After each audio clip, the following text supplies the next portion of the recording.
देश में तानाशाही नहीं चले। यह देश बुद्ध का देश है, शांति और अहिंसा का देश है, गांधी और नेहरू का देश है। यहाँ पर हिटलर की विचारधारा जो चलाने की आप कोशिश कर रहे हैं, वो हिंदुस्तान उसको विफल करेगा, फेल करेगा। और काराकाट की जनता सबसे ज्यादा इसके खिलाफ मत डालेगी, आप देख लीजिए। सोन नहरों के आधुनिकीकरण का सवाल, आज के सर्वे के आधार पर आधुनिकीकरण हो और निचले इलाके तक पानी पहुँचे, इसकी मांग उठी है। जल्दी से जल्दी इंद्रपुरी जलाशय का निर्माण हो, जिससे कि बिहार के पास पानी स्टोर करने का एक माध्यम बने। ये सोन नदी ही है। सबसे खूबसूरत बात ये है कि ये काराकाट लोकसभा क्षेत्र, जिसमें आधा शाहाबाद का क्षेत्र है और आधा मगध का, औरंगाबाद का क्षेत्र, ये बहुत ही मधुर संगम है। और सोन के पानी का इस्तेमाल करने वाला ये पहला लोकसभा क्षेत्र है तो काराकाट। ये बिहार के कृषि अर्थव्यवस्था की रीढ़ है। तो इसलिए ये मांगे उठी हैं। मांगे हमारी वाजिब हैं, जायज हैं। यहाँ सुनीलम जी हैं, उन्हीं के प्रदेश से, अमरकंटक से हमारा सोन निकलता है। डालमिया नगर उद्योग समूह कब जीवित होगा, कब पुनर्जागृत होगा, बच्चों को रोजगार कैसे मिलेगा, ये बहुत तीखा सवाल है। इन इलाकों में घूमते हुए आगे अर्जुन बिघा और सभी गांव, दरिहट वगैरह सब, ये रेलवे का पुल टूटा हुआ है और बन रहा है 1.5 साल से बन रहा है और लोग भारी तकलीफ झेल रहे हैं। कई जगह महिला कॉलेज के सवाल उठे हैं, विक्रमगंज में कुटीर उद्योग का सवाल उठा है। तो मैं यही कह सकता हूं कि अभी तो चुनाव है, आप मांगे रखिए, हम उसको अपने जेहन में रखते जा रहे हैं। हम ये अगर जीत गए तो ये आश्वासन है कि जनप्रतिनिधियों को लेकर के, सामाजिक कार्यकर्ताओं को लेकर के, गांव-गांव के लोगों को लेकर के हम बैठ करके एक बड़ी कार्य योजना बनाएंगे और हम संसद में भी आवाज़ उठाएंगे और बिहार में जो भी सरकार होगी उस सरकार से भी पहल करने के लिए कहेंगे। संघर्ष ही हम लोगों का रास्ता रहा है जीवन का, उसके अलावा और कुछ नहीं है। देश में यह जो चुनाव हो रहा है, आपने नेताओं का भाषण सुना है, किसान आंदोलन के बड़े नेताओं का भी भाषण सुना है। अशोक धावले आए कि नहीं? हाँ, किसान सभा के अखिल भारतीय अध्यक्ष और महाराष्ट्र के बड़े किसान नेता, कई किताबों के लेखक डॉक्टर अशोक धावले, उनका नाम लेने में मैं भूल गया, उनसे भी वादा था, उन्होंने कहा कि हम जरूर आएंगे, तो मैं तो था नहीं इसलिए स्लिप किया, क्षमा करेंगे। तो अशोक धावले और तमाम किसान नेताओं ने आपको उस ऐतिहासिक किसान आंदोलन के बारे में बताया था। क्यों कील ठोक दिया? हरियाणा और पश्चिमी उत्तर प्रदेशों के किसानों ने कहा कि चौधरी चरण सिंह को भारत रत्न दे करके ढकोसला करते हो और किसानों के लिए कील ठोकते हो। चौधरी साहब देश के किसानों के मान और शान थे, देश में किसान खुशहाल हो इसके प्रतीक थे। और तुम क्या कर रहे हो? तुम हिंदुस्तान की खेती को बेच करके कॉरपोरेट को सौंप देना चाहते हो, छीन लेना चाहते हो किसानों के हाथ से उनकी खेती, उनके फसलों पर उनका अधिकार। ये नहीं चलने वाला है। ये चुनाव इस बात के लिए भी है कि देश की खेती किसानों के हाथ में रहे या कॉरपोरेट के हाथ में जाए। ये चुनाव इस बात के लिए है कि कोई ऐसी सरकार बनेगी कि नहीं जो देश में नौजवानों के भविष्य की गारंटी ले सके, जो सम्मानजनक रोजगार दे सके। और अगर मोदी कहते हैं कि नौजवान पकौड़ा बेच करके और टेम्पू चला करके रोजगार करें, तो आप भी इसी श्रेणी में खड़ा हो जाने के लिए तैयार हो जाइए। इस बार के चुनाव में आपको नौजवान देश का बेरोजगार करने जा रहे हैं। अब आप बताइएगा कि आपका रोजगार कैसे चलेगा? दंगा करा के चलेगा या टेम्पू चला के चलेगा या कैसे चलेगा? ये आप बताइए। ऐसे नहीं चल सकता।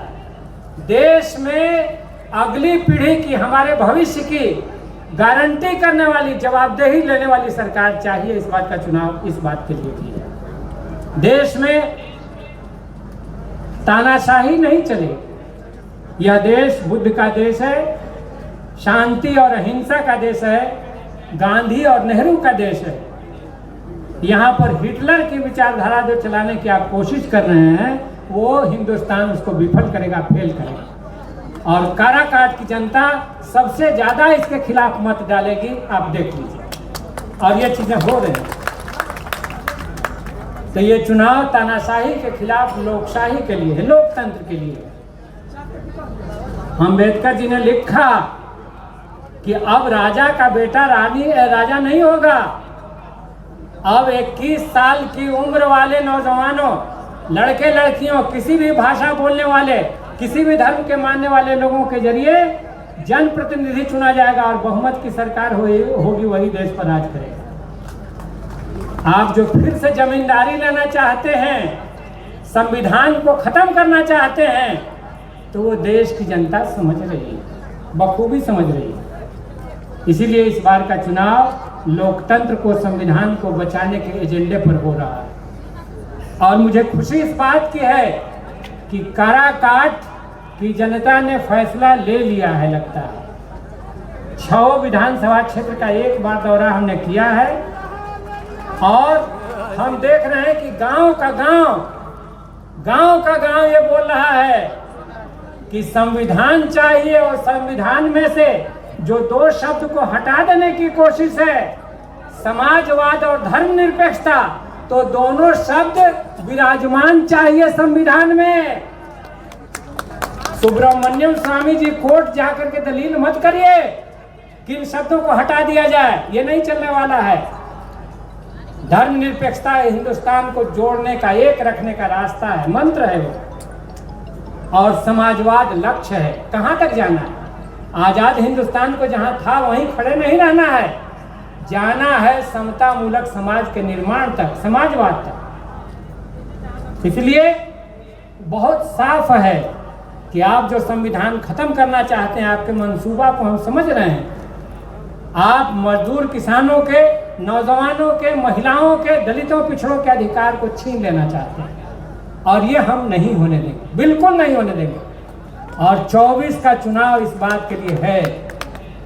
14 अप्रैल को जब अंबेडकर जयंती के मौके पर मैं घूम रहा था, तो मैंने देखा गांव-गांव में, टोले-टोले पर हाथ में संविधान और दिल में अंबेडकर की मूर्ति। हमको लगा कि जब गरीब टोलों ने इस तरह से संविधान को पकड़ लिया है और अंबेडकर को अपने दिलों में बसा लिया है, तो हिंदुस्तान में कोई माई का लाल हिंदू संविधान को खत्म नहीं कर सकता। यह हमें यकीन हो गया। तो गांव के गांव में ये एकता बन रही है। लोग पूछ रहे थे अभी पत्रकार, क्या है कंटेस्ट वहां, ये आए हैं, वो आए हैं, त्रिकोणीय संघर्ष लगता है। हमने कहा कि कंटेस्ट में कहीं कोई बात नहीं है, यहाँ इलेक्शन नहीं, यहाँ जनमत संग्रह चल रहा है। संविधान चाहिए कि नहीं, लोकतंत्र चाहिए कि नहीं, खेती किसानों के हाथ में चाहिए कि नहीं, और रोजगार देने वाली सरकार चाहिए कि नहीं।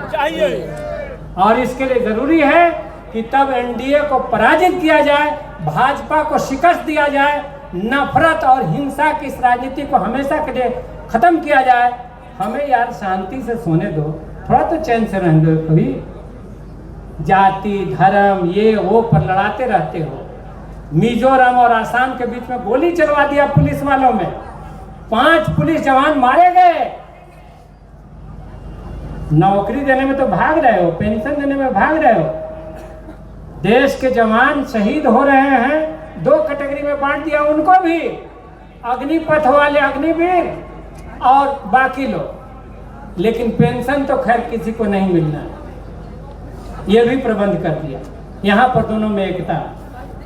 तो इसलिए ढेर सारे सवाल हैं, पूरे इलेक्शन के दरमियान बातें होंगी। पूरे आज नॉमिनेशन हो गया, पर्चा हमने दाखिल किया, थोड़ा वहाँ पर लेट हुआ सब कागज़ के जांच पड़ताल में, इसलिए विलम्ब हुआ थोड़ा। हमारा ये कहना है आपसे कि आज से पूरा अभियान तेज करिए। जो हवा बह रही है काराकाट में, उसको धीरे धीरे आंधी का रूप दीजिए, उसको एक जन आंदोलन का रूप दीजिए। और मैं अभी जा रहा था, नवीनगर में घूम रहा था, तो जिस प्रकार से नौजवानों का जोश हमने देखा तो लगा कि नौजवान तो हमारे साथ, और वे बिल्कुल गंभीर हैं रोजगार देने वाली सरकार को लाने के लिए। इसलिए कभी तेजस्वी जी आए थे, बोला होगा उन्होंने कि 17 महीने की सरकार में 4.5 लाख से 5 लाख नौकरियां हमने दी। घोषणा पत्र में अपना जारी किया कि 30 लाख जो खाली रिक्त पद हैं, हम 15 अगस्त से उस पर कार्रवाई शुरू करेंगे। इंडिया गठबंधन की सरकार बनेगी। इंडिया गठबंधन जिंदाबाद जिंदाबाद जिंदाबाद। राहुल जी ने एलानिया तौर से अपनी उस यात्रा में भी कहा था, मैं था सासाराम के किसान पंचायत में, और उन्होंने साफ साफ कहा कि हमारी सरकार बनेगी तो जो किसानों की सबसे प्रधान मांग है, खेती को लाभकारी बनाओ और स्वामीनाथन कमीशन के रिपोर्ट के अनुशंसा के मुताबिक फसलों के लागत का, कुल लागत का 1.5 दाम दो, C2 + 50%, उसको हम लागू करेंगे। हम फसलों के कानूनी खरीद की गारंटी करेंगे। ये राहुल जी ने कहा कि अगर इंडिया गठबंधन की सरकार बनती है तो हम ये करेंगे। तो चुनाव अभियान में और बातें होती रहेंगी देश के तमाम राजनीतिक मसलों पर, और इस चुनाव को जनमत संग्रह में बदल दीजिए। हमें काराकाट से 10 लाख वोट चाहिए।